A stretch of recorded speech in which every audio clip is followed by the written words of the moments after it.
好，各位法師慈悲，各位菩薩吉祥。好，咁今天呢，我哋就舉行一個曬經嘅典禮。咁就我哋每年都會咧舉行嘅。我哋今次曬經，我哋介紹曬經裏邊呢，呢個呢係善莊經。咁善莊經呢，呢個係叫續藏經。嗱，大家都有聽過有藏經啦嚇。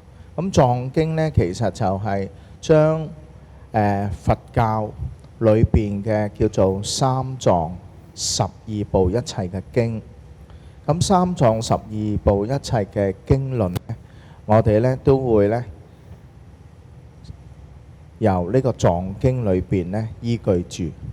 咁好啦，藏經嘅翻譯又好，或者呢叫做出版又好呢，仲有啲係未完全收錄喺藏經嗰度嘅。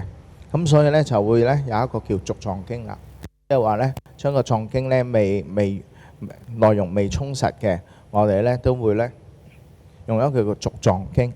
咁即係呢你睇呢就係一個時間性嘅問題啦。所以呢我哋有時出書都係有一版、再版、三版。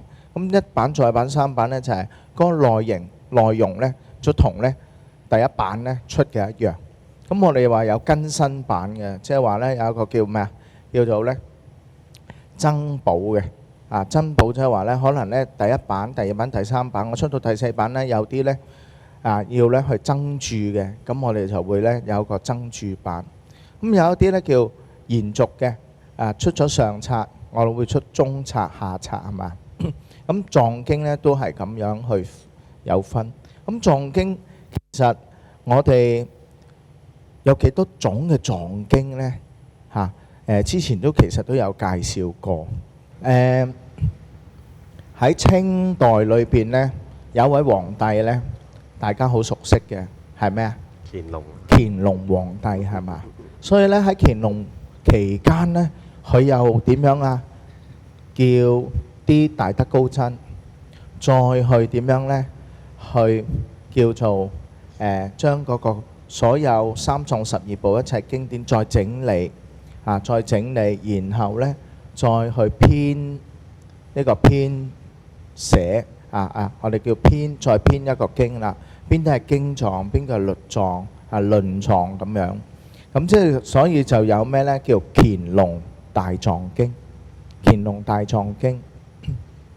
咁乾隆大藏經呢，喺我哋叫文革後開放啦，80年代，國內呢有印呢個乾隆大藏經嘅線裝本。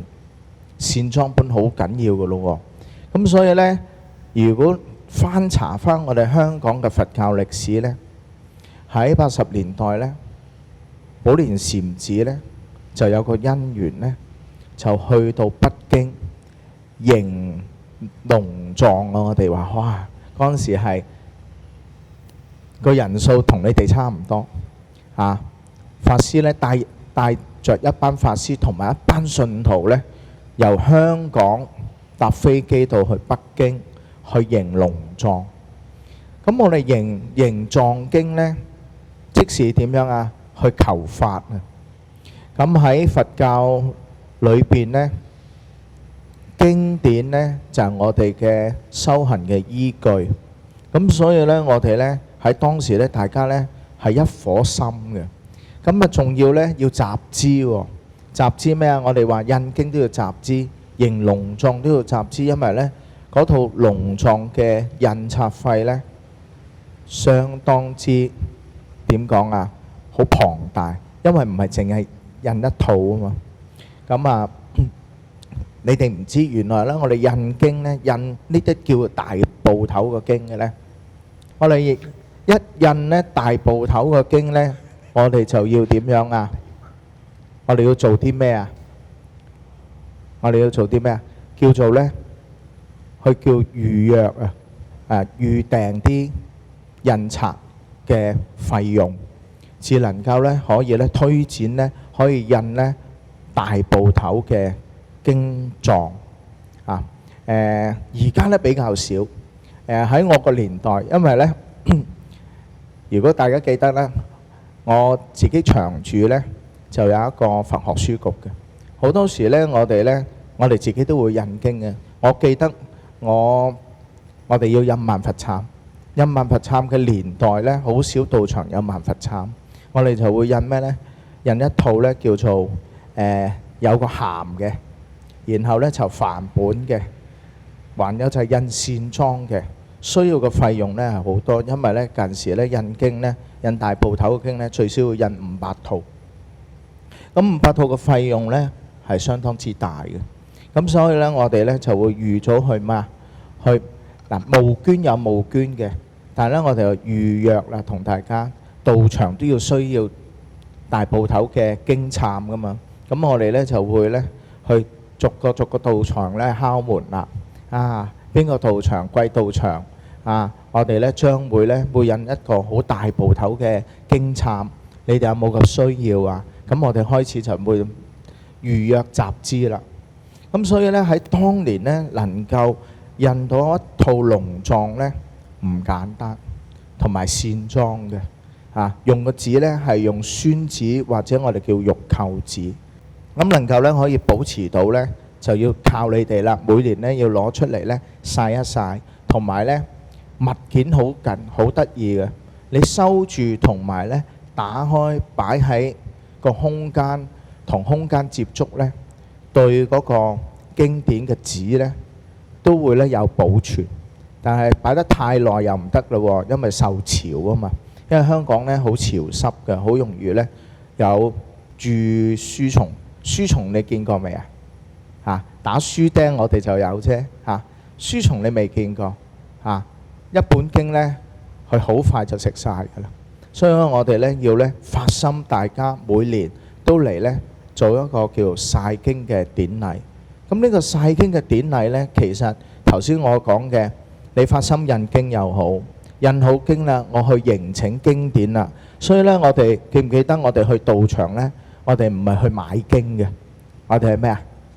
請經嘅。請經就係迎請法寶。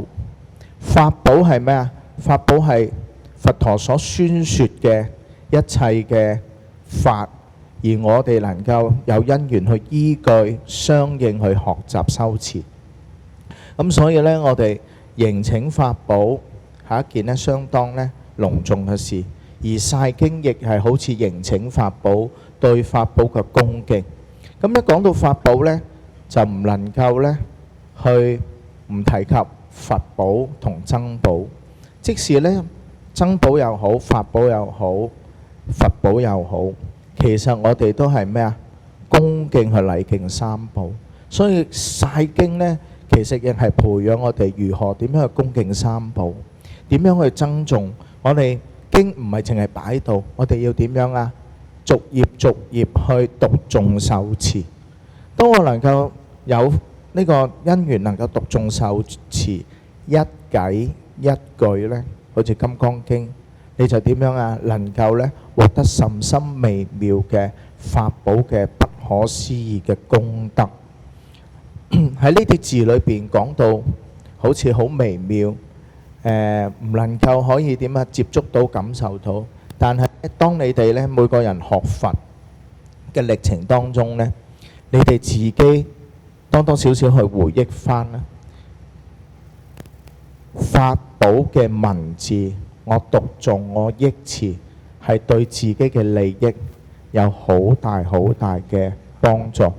因為一切嘅般若嘅文字，即係點樣啊？能斷我哋眾生嘅煩惱。咁我哋能夠斷眾生嘅煩惱，呢個就係文字般若。所以佛教講嘅般若，要從文字我哋起到呢個作用，能夠應用到呢。嗱，呢個就係我哋喺修行上要依據經典。如果唔依據經典去修行呢，你自己聽一兩個字就點樣啊？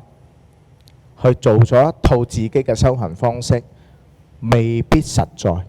所以點解要大家嚟讀誦經典，多讀誦經典，或者《金剛經》好，《阿彌陀經》有普門品，點解要你哋日日讀誦？有啲話我背到朗朗有詞啦，有啲我見到我哋有啲老菩薩普門品都可以背誦起嚟。